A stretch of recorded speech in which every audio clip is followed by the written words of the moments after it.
नमस्कार. बघूयात आजचा पहिला प्रकार. आता हा पदार्थ तयार करण्यासाठी 2 मध्यम आकाराचे बटाटे घेतले, यांना उकळून घेतलेला आहे आणि याची साल काढून घेतली. बटाटे आपल्याला किसून घ्यायचे. आता यामध्ये आपल्याला 1 वाटी तांदळाचं पीठ घालायचं आहे. आता पदार्थ क्रिस्पी आणि कुरकुरीत तयार होण्यासाठी 2 ब्रेडच्या स्लाइस घेतलेल्या आहे. याचे काप करून घ्यायचे, मिक्सरच्या भांड्यामध्ये घालायचं याला आणि याचा आपल्याला अगदी बारीक असा ब्रेड क्रम्स तयार करून घ्यायचा आहे. हा यामध्ये घालून घेतला. अर्धी वाटी यामध्ये फेटून घेतलेलं दही घालायचे. दह्यामुळे या पदार्थाची चव ही दुपटीने वाढते. 1 चमचा जिरं घालून घेतलं. पाव चमचा हिंग घालायचे. 2 हिरव्या मिरचीचे काप यामध्ये घालायचे. तिखट आवडीप्रमाणे कमी जास्त करू शकता. 3 ते 4 कढीपत्त्याची पानं अगदी बारीक कट करून घेतली तर ती घातलेली आहे. कोथिंबीर घालून घेतली. चवीप्रमाणे मीठ घालायचे आणि हे सगळे जिन्नस आपल्याला चांगले मिक्स करून घ्यायचे आणि पीठ आपल्याला चांगलं मळून घ्यायचे. यामध्ये बटाटा घातलेला आहे आणि दही घातलेलं आहे, त्यामुळे अजिबात थोडाही पाण्याचा वापर न करता छान पीठ आपल्याला मळून घ्यायचं आहे. इथे पीठ मी मळून घेतलेलं आहे. तुम्ही बघू शकता छान असं मऊसूत पीठ इथे आपलं तयार झालेलं आहे. यापासून आपण मेदूवडे तयार करत आहोत, तर त्यासाठी हाताला थोडंसं तेल लावून घ्यायचं. थोडंसं मिश्रण हातामध्ये घ्यायचं. याला असा गोलाकार शेप देऊन घ्यायचा आणि नंतर याला असं टिक्कीसारखं प्रेस करून घ्यायचे. बोटाला तेल लावून घ्यायचं आणि याला होल तयार करून घ्यायचा आहे. या पद्धतीने इथे आपला हा मेदूवडा तयार झाला. याच पद्धतीने मी सगळे वडे तयार करून घेतलेले आहे. आता आपण यांना फ्राय करून घेऊया. वडे फ्राय करण्यासाठी तेल गरम करून घेतलं. यामध्ये हे वडे घालून घेऊया. हे वडे आपल्याला गॅसच्या मीडियम फ्लेमवरती क्रिस्पी आणि कुरकुरीत होईपर्यंत हलक्या गुलाबी रंगावरती फ्राय करून घ्यायचे आहे. वडे एका साईडने फ्राय झाल्यावरती वडे पलटे करून घ्यायचे आहे आणि दुसऱ्या साईडने देखील फ्राय करून घ्यायचे. इथे मी हे वडे दोघी साईडने छान क्रिस्पी आणि कुरकुरीत होईपर्यंत हलक्या गुलाबी रंगावरती फ्राय करून घेतले. आता आपण यांना काढून घेऊया. बघू शकता वड्यांना मस्त रंग आलेला आहे आणि छान असे क्रिस्पी कुरकुरीत असे हे मेदूवडे तयार झालेले आहे. हे मेदूवडे बाहेरून मस्त क्रिस्पी आणि कुरकुरीत तयार होतात आणि आतून मस्त स्पंजी आणि सॉफ्ट बनतात. चवीलाही अगदी भन्नाट लागतात. या पद्धतीने तुम्ही एकदा ट्राय करून बघा. प्रकार क्रमांक 2. आता हा पदार्थ तयार करण्यासाठी परातीमध्ये आपल्याला 1 कप बेसन पीठ घालून घ्यायचं आहे. जे आपल्या रोजच्या वापरातील बेसन पीठ आहे तर तेच इथे वापरलेलं आहे. या बेसन पिठाला रेवाळ आणि दाणेदार टेक्स्चर येण्यासाठी यामध्ये पोहे खाण्याचे 3 चमचे साजूक तूप घालून घ्यायचं आहे आणि पोहे खाण्याचे 3 चमचे यामध्ये आपल्याला दूध घालून घ्यायचं आहे. असं दूध आणि तूप यामध्ये घालून घेतल्यामुळे आपल्या या बेसन पिठाला रेवाळ आणि दाणेदार टेक्स्चर येण्यास मदत होते. आता याला छान आपल्याला पिठामध्ये मिक्स करून घ्यायचं आहे. दूध आणि तूप छान या पिठाला लागलं गेलं पाहिजे. बघा मी याला मिक्स करून घेतलं. सांगितल्याप्रमाणे तुम्ही बघू शकता पिठाला छान रेवाळ आणि दाणेदार टेक्स्चर हे आलेलं आहे. आता हे तयार करून घेतलेलं बेसन पीठ आपल्याला एका चाळणमध्ये काढायचे आणि याला अशा पद्धतीने चाळून घ्यायचं आहे. असं याला चाळून घेतल्यामुळे आपल्याला एकसारखं दाणेदार असं हे बेसन पिठाचं पीठ मिळतं. बघा इथे मी हे पीठ व्यवस्थित छान असं चाळून घेतलेलं आहे आणि तुम्ही बघू शकता इथे आपल्याला अगदी एकसारखं दाणेदार असं हे पीठ मिळालेलं आहे. जसं आपला जाड रवा असतो तशाच पद्धतीच्या टेक्स्चरचं हे पीठ आपलं तयार झालेलं आहे. आता पुढची प्रोसेस बघूयात. आता एका पॅनमध्ये अर्धा कप साखर घालायची आहे आणि त्याच कपाने अर्धा कप आपल्याला पाणी यामध्ये घालायचं आहे. साखर आणि पाण्याचं प्रमाण आपल्याला एकसारखं ठेवायचं आहे. आता यामध्ये 10 ते 12 केशरच्या काड्या घालूया.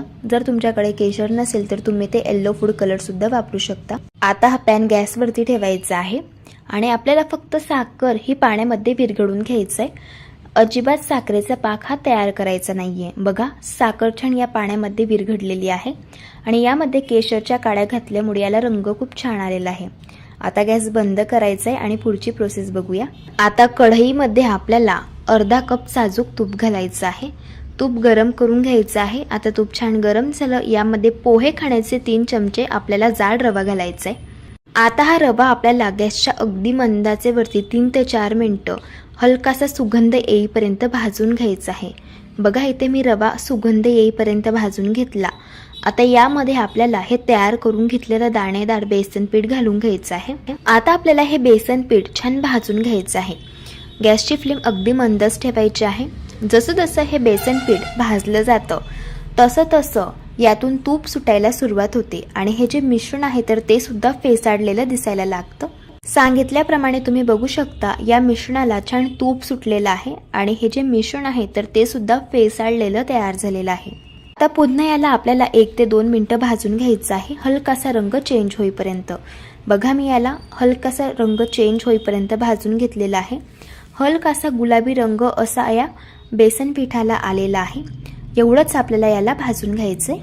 आता हे बेसन पिठाचं मिश्रण तयार झालं. यामध्ये आपल्याला अर्धा कप दूध घालायचं आहे. दूध असं आपल्याला थोडं थोडं घालायचं आहे, एका वेळेस जास्त दूध घालायचं नाही. थोडं थोडं दूध यामध्ये घातल्यामुळे हे मिश्रण जास्त दाणेदार तयार होण्यास मदत होते. बघा आता यामध्ये मी सर्व दूध घालून घेतलेलं आहे आणि तुमच्या लक्षात आलं असेल इथे आपलं हे जे मिश्रण आहे ते छान असं दाणेदार तयार झालेलं आहे. इथे आज आपण बेसन पिठाचा शिरा तयार करत आहोत. तर हे दूध घालून घेतल्यानंतर हे मिश्रण आपल्याला 2 ते 3 मिनिटं गॅसच्या मंद आचेवरती पुन्हा भाजून घ्यायचं आहे. असाला भाजून घेतल्यामुळे दुधाचा फ्लेवर यामध्ये खूप छान उतरतो. आता मी याला भाजून घेतलं. आपण जे साखरेचं पाणी तयार करून घेतलं होतं तर ते यामध्ये आपल्याला 2 बॅचेसमध्ये घालून घ्यायचं आहे. असं यामध्ये पाणी घातल्यानंतर लगेच बेसन पीठ हे पूर्ण पाणी शोषून घेतो. आता हे उरलेलं जे पाणी आहे तर ते सुद्धा मी यामध्ये घालून घेतलेलं आहे. तुम्हाला हे मिश्रण थोडंसं सैलसर वाटत असेल पण जसं जसं हे मिश्रण शिजलं जातं तसं तसं हे घट्टसर व्हायला सुरुवात होते. बघा मी याला छान शिजवून घेतलेलं आहे आणि तुम्ही बघू शकता छान असं हे मिश्रण घट्टसर असं तयार झालेलं आहे. आता यावरती आपल्याला झाकण ठेवायचे 2 मिनिटांसाठी आणि एक वाफ यावरती काढून घ्यायची. 2 मिनिटांनंतर बघू शकता यावरती छान एक वाफ आलेली आहे. इथे आपला जो शिरा आहे बेसन पिठाचा तो तयार झालेला आहे. आता याला मिक्स करून घ्यायचं आणि सगळ्यात शेवटी यामध्ये आपल्याला बारीक कापून घेतलेले बदाम आणि काजूचे काप घालून घ्यायचे आहे. ड्रायफ्रूट्स तुम्ही आवडीप्रमाणे कमी जास्त करू शकता. 1 चमचा यामध्ये मी वेलची पावडर घातलेली आहे. याला मिक्स करून घ्यायचं. वेलची पावडर अशी शेवटी घालायची म्हणजे शिऱ्यामध्ये वेलची पावडरचा सुगंध हा शेवटपर्यंत टिकून राहतो. इथे आपला छान असा दाणेदार बेसन पिठाचा शिरा तयार झालेला आहे. गॅस बंद करून घेऊया. बघा मस्त दाणेदार असा हा शिरा तयार झाला. दिसायला एवढा सुंदर दिसतो त्यापेक्षा चवीला अगदी भन्नाट लागतो. अशा पद्धतीने एकदा ट्राय करून बघा. प्रकार क्रमांक 3. आता हा पदार्थ तयार करण्यासाठी इथे मी अर्धी वाटी साबुदाणा 2 तास पाण्यामध्ये भिजण्यासाठी ठेवलेला होता. साबुदाणा छान मऊसूत भिजला गेलेला आहे. यामध्ये एक मध्यम आकाराचा उकडून घेतलेला बटाटा किसून घालायचा आहे. 2 हिरव्या मिरचीचे काप घालायचे. तिखट आवडीप्रमाणे कमी जास्त करू शकता. 1 चमचा जिरं घालायचं. जिरं जर उपवासाला खात असाल तरच तुम्ही इथे वापरा. चवीप्रमाणे मीठ घालून घ्यायचे आणि हे सर्व जिन्नस आपल्याला चांगले मिक्स करून घ्यायचे आहे. याला मी चांगलं मिक्स करून घेतलेलं आहे. तर इथे आज आपल्याला थालीपीठ तयार करायचे. तर त्यासाठी इथे मी एक सुती कपडा ओला करून घेतलाय. आता ज्या साईजचं थालीपीठ बनवायचं असेल तेवढा गोळा घ्यायचा.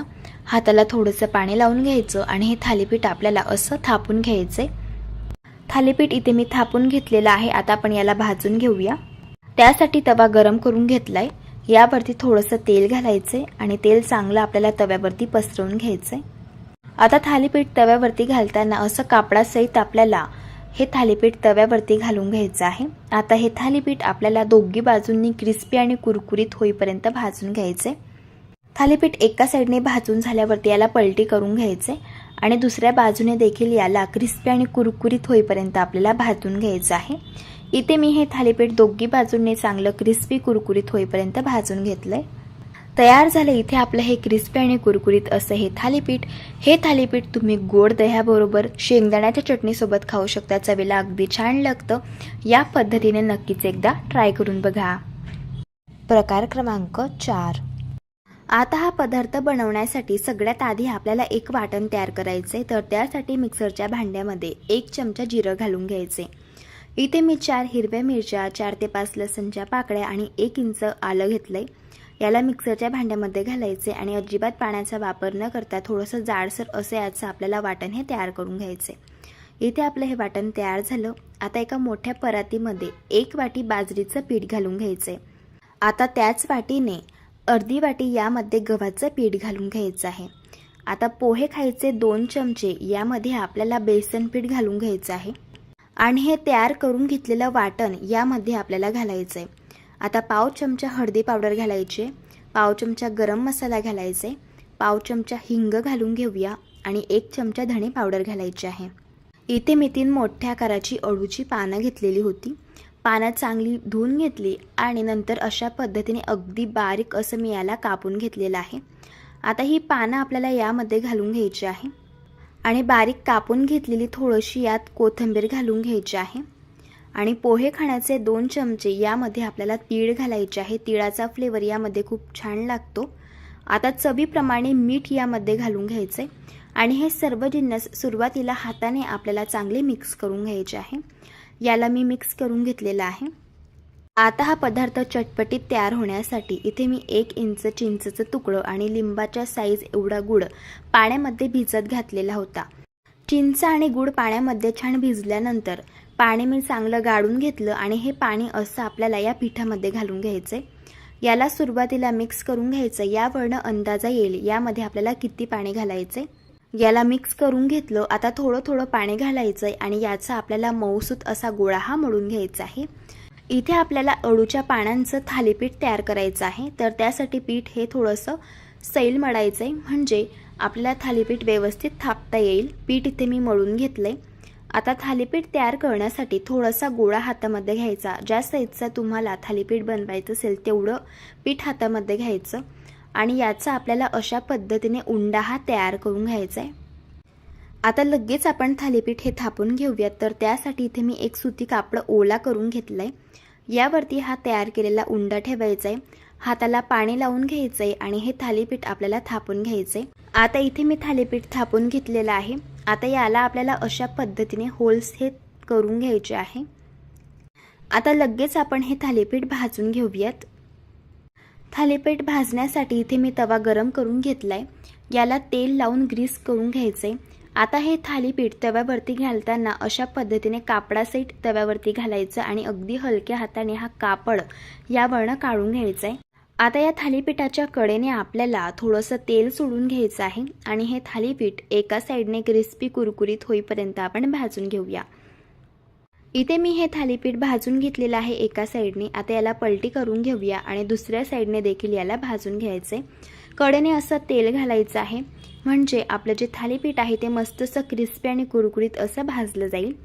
इथे मी हे थालीपीठ दोघी बाजूंनी छान भाजून घेतलंय. आता आपण याला काढून घेऊया. असं हे अळूच्या पानांचं थालीपीठ मस्त असं गोड आणि आंबट चवीचं तयार होतं आणि चवीलाही अगदी भन्नाट असं हे थालीपीठ लागतं. ज्या मुलांना बाजरीची भाकरी अजिबात आवडत नाही ते सुद्धा खूप आवडीने खातील, इतकं चविष्ट असं हे थालीपीठ तयार होतं. एकदा तुम्ही अशा पद्धतीने ट्राय करून बघा. प्रकार क्रमांक 5. आता हा पदार्थ तयार करण्यासाठी एका बाउलमध्ये 1 वाटी बेसन पीठ घालायचे. त्याच वाटीने अर्धी वाटी जाड रवा यामध्ये घालायचा आहे. पोहे खाण्याचे 2 चमचे नाचणीचं पीठ यामध्ये घालायचे आणि 2 चमचे यामध्ये आपल्याला ज्वारीचं पीठ घालून घ्यायचे आणि 2 चमचे तांदळाचं पीठ घालायचे. आता अर्धी वाटी यामध्ये दही घालायचे. पाव कप यामध्ये मकीचे दाणे, पाव कप किसून घेतलेलं गाजर आणि पाव कप यामध्ये बारीक कापून घेतलेला कांदा घालून घ्यायचा. 2 हिरव्या मिरचींचे काप घालायचे. तिखट आवडीप्रमाणे कमी जास्त करू शकता. 1 चमचा यामध्ये मी काळी मिरी पावडर आणि 1 चमचा जिरे घालून घेतले. पाव चमचा गरम मसाला आणि चवीप्रमाणे मीठ घालून आपल्याला हे सर्व जिन्नस मिक्स करून घ्यायचे आहे. याला सुरुवातीला असं मिक्स करून घ्यायचं. यावरनं अंदाजा येतो यामध्ये किती पाणी घालण्याची गरज पडणार आहे. आता थोडं थोडं पाणी घालायचं आणि याचं आपल्याला बॅटर हे तयार करून घ्यायचंय. इथे मी हे बॅटर तयार करून घेतलेलं आहे. तुम्ही बॅटरची थिकनेस बघून घ्या. अशा पद्धतीची आपल्याला ठेवायची आहे. आता हा पदार्थ आणखी चवीला भन्नाट तयार होण्यासाठी 2 चमचे इथे मी तेल गरम करून घेतलं. यामध्ये पाव चमचा मोहरी घातली. मोहरी तडतडल्यानंतर पाव चमचा हिंग घालून घेतला. 1 चमचा जिरं घातलं. 1 चमचा पांढरे तीळ घातले. तिळाचा फ्लेवर यामध्ये खूप छान लागतो आणि 1 चमचा आलं लसूणची पेस्ट घालून घेतली. 1 ते 2 सेकंद तेलावरती याला चांगलं परतून घ्यायचं आहे आणि ही तयार करून घेतलेली फोडणी आपल्याला या मिश्रणामध्ये घालून घ्यायची आहे.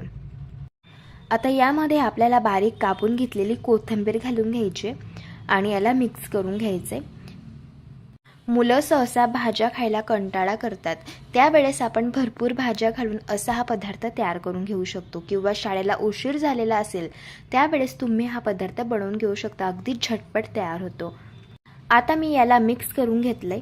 यावरती झाकण ठेवायचं आहे आणि 10 मिनिटांसाठी हे मिश्रण आपल्याला भिजण्यासाठी ठेवायचं आहे. इथे बरोबर 10 मिनिट झालेले आहे. आता यावरचं झाकण आपण काढूया. तुम्ही बघू शकता इथे आपलं मिश्रण चांगलं भिजलं गेलेलं आहे आणि यातील रवा देखील चांगला फुललेला आहे.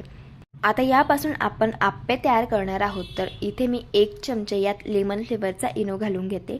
इनो घातल्यामुळे आप्पे हलके फुलके तयार होतात आणि आप्पे मस्त जे स्पंजी सॉफ्ट आणि जाळीदार बनतात. इथे हे बॅटर मिक्स करून घेतले. आता वेळ न वाया घालवता लगेच आपल्याला यापासून आप्पे बनवायला सुरुवात करायची आहे. त्यासाठी इथे मी आप्पे पात्र गरम करून घेतलं. यामध्ये आपल्याला तेल घालून घ्यायचे. तेल गरम झाल्यावरती यामध्ये आपल्याला 1-1 चमचा अशा पद्धतीने आप्यांचं मिश्रण घालून घ्यायचे. मिश्रण असं आप्पे मोल्डमध्ये फिल करताना यात थोडीशी जागा ठेवायची, कारण हे आप्पे फुलतात त्यामुळे. आता यावरती झाकण ठेवायचे आणि आपल्याला हे आप्पे भाजून घ्यायचे आहे एका साईडने. इथे मी हे आप्पे एका साईडने भाजून घेतले. आता यावरचं झाकण काढायचे आणि तुम्ही बघू शकता आप्पे मस्त टम्म फुगून वर आलेले आहे. आता हे आप्पे आपल्याला पलटी करून घ्यायचे आणि अशाच पद्धतीने आप्यांची दुसरी साईड देखील आपल्याला भाजून घ्यायचे. इथे मी हे आप्पे दोघी साईडने छान भाजून घेतलेले आहे. तयार झाले इथे आपले मिक्स व्हेजिटेबल आप्पे. चवीला अगदी भन्नाट लागतात आणि लहान मुलंच काय मोठे सुद्धा खूप आवडीने खातील इतके चविष्ट लागतात. तुम्ही बघू शकता मस्तसे क्रिस्पी आणि कुरकुरीत आणि आतून छान स्पंजी आणि सॉफ्ट असे हे आप्पे तयार झाले. अशा पद्धतीने एकदा ट्राय करून बघा. जर तुम्हाला आजच्या या सर्व रेसिपीज आवडल्या असेल तर रेसिपीला लाईक करा, चॅनलला सबस्क्राईब करा आणि शेजारील बेल आयकॉन प्रेस करायला विसरू नका. व्हिडिओ जास्तीत जास्त शेअर करा. तर चला भेटू एका मस्त अशा चमचमीत रेसिपीसोबत. तोपर्यंत धन्यवाद.